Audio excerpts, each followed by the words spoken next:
करा तो दो उत्तराधिकारी, दो पोते थे, एक भीम सिंह और एक मान सिंह। इनमें से एक जना राजा बनना चाहिए। राजा बन गया भीम सिंह। राजा कौन बन गया? मान सिंह ने फड़फड़ करने की कोशिश की, उसने मान सिंह को पीट पाट के निकाल दिया, से भगा दिया मान सिंह को। मान सिंह भाग के चला गया जालोर। कहां चला जाता है? और वहां जालोर के किले में अपने थोड़े बहुत बंदों को लेके बैठा हुआ था एकदम। और भीम सिंह दिल्ली जोधपुर से सेना भेजे, जालोर पर अटैक करे, इसके 2-4 आदमी और मर ही जाए उस अटैक के अंदर। बेचारे की हालत खराब हो रही जालोर के किले में बैठे बैठे। एक दिन तो किले के अंदर का पानी और खत्म हो गया, तो मान सिंह ने अपने आदमियों को आगे नीचे जाओ रे, पानी तो लेके आओ नीचे से। सैनिकों ने कहा आप नीचे जाए, भीम सिंह पकड़ लेते हो। तो आज भीम सिंह वाली सेना इधर है, तुम इधर से नीचे से धीरे धीरे जाओ, लेके पानी लेके आओ, प्यासे मर जाएंगे अपने।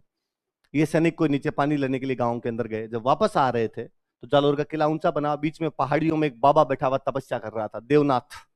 क्या नाम था बाबे का? देवनाथ नाम करके एक बाबा बैठा हुआ। बाबे ने उन आदमियों को देखा, इधर और क्या है तुम्हारे पास? उनका पानी पिलाओ मुझे। बाबे को पानी दिया, बाबे ने पानी पिया ढंग से, पानी पी के तृप्ति महसूस करके बाबे ने कहा कौन और तुम? साहब हम मान सिंह के सैनिक है। कौन है मान सिंह? जब जोधपुर के राजकुमार है, ऐसे ऐसे अपने भाई भीम सिंह के खिलाफ लड़ रहे हैं, उनका भाई राजा बन गया, मान सिंह जी यहाँ बैठे हुए, हालत खराब हो रखी है, हमारे तो किले में पानी खत्म हो गया, आज नीचे पानी लेने के लिए आए थे। और बाबे ने कहा कि जाओ तुम्हारे मान सिंह से कहना कि कल जोधपुर का राजा बन जाएगा। कल वो क्या बन जाएगा? जोधपुर का। वो बेचारे भागे भागे यार, मान सिंह का नीचे बाबा बैठा है और ये कह रहा है कि कल है ना आप जोधपुर के राजा बन जाओगे। कैसे? तो ये तो नहीं पता, हमने तो पानी पिलाया। तो उसने कहा पानी पिलाओ तो बाबा तो आशीर्वाद ही देगा, बाबा किसको बुरा बात बोले। पर तुम्हें पता नहीं आज की रात बचेंगे कि नहीं बचेंगे, ये भी नहीं पता। कई रात को आज भीम सिंह 2-4 गोले फेंके, अपना काम तमाम हो जाए, सबका सब यहीं पे, तो राजा वाजा कुछ नहीं बनेंगे। चुपचाप ध्यान रखो, भीम सिंह की आर्मी नहीं आ जाए, गेट वेट बंद कर दो सारे दोबारा। संयोग देखिए उस रात को भीम सिंह मर गया। जोधपुर के मंत्री जालोर गए चला के मान सिंह के पास, और मान सिंह कहा कि मान सिंह जी भीम सिंह जी मर गए, आप जोधपुर पधारो, राजा बनो। मान सिंह का मैं पक्का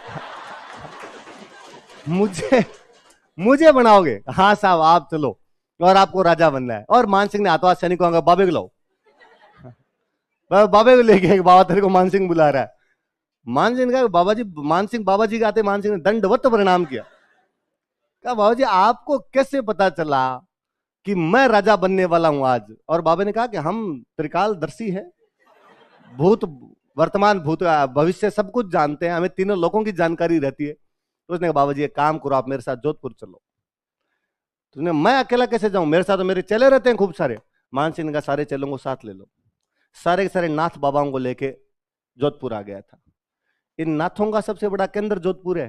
इसके बाद नाथ सारे शिफ्ट कहां हो गए थे? जोधपुर में आगे शिफ्ट हो गए थे। तो इन नाथों को जोधपुर लेके आने वाला कोई बंदा था, तो वो कौन था? तो कोई पूछे नाथों के प्रभाव से राजा कौन बना था? और मान सिंह इन नाथों को कुछ भी नहीं कहा करता था। हम आगे पढ़ेंगे कि मान सिंह अंग्रेजों के साथ में संधि हो जाती है, मान सिंह अंग्रेजों की, और ये नाथ जोधपुर वालों को तंग किया करते थे और चलते ही थप्पड़ मार देते जोधपुर के अंदर। और यदि कोई जाके मान सिंह को कहता कि साहब नाथों ने तंग किया, मान सिंह का कर सकते हैं, नाथ कुछ भी कर सकते हैं, नाथों को किसी प्रकार का कोई कुछ भी। तो देवनाथ का तो मर्डर किया था, जोधपुर के लोगों ने देवनाथ का तो मर्डर किया था, मार दिया था। वह राजा तो कर नहीं रहा, क्या किया जाए, एक आदि आदमी फांसी लटक जाएगा, बाबे को तो ले मरो, बाबे को ले मरे। तो बाद में इसका बेटा हुआ था लाडूनाथ, इसका भाई था भीमनाथ, वो आपस में लड़ पड़े थे। नाथों का तो आतंक रहा है, आतंक एकदम जोधपुर में। तो अंग्रेजों के साथ संधि हो गई, तो लोग अंग्रेजों के पास गए। अंग्रेजों ने मान सिंह को कहा कि मान सिंह इन नाथों पे कंट्रोल कर। मान सिंह ने कहा नहीं। अंग्रेजों ने कहा हम तेरे पे युद्ध करेंगे, जो करना वो कर लो, नाथों के खिलाफ तो आज जाऊं कल जाऊं। तो भाई कैसे जा सकता है यार, आदमी जिसने बनाया उसके खिलाफ तो कैसे जाया जाए? तो लिखो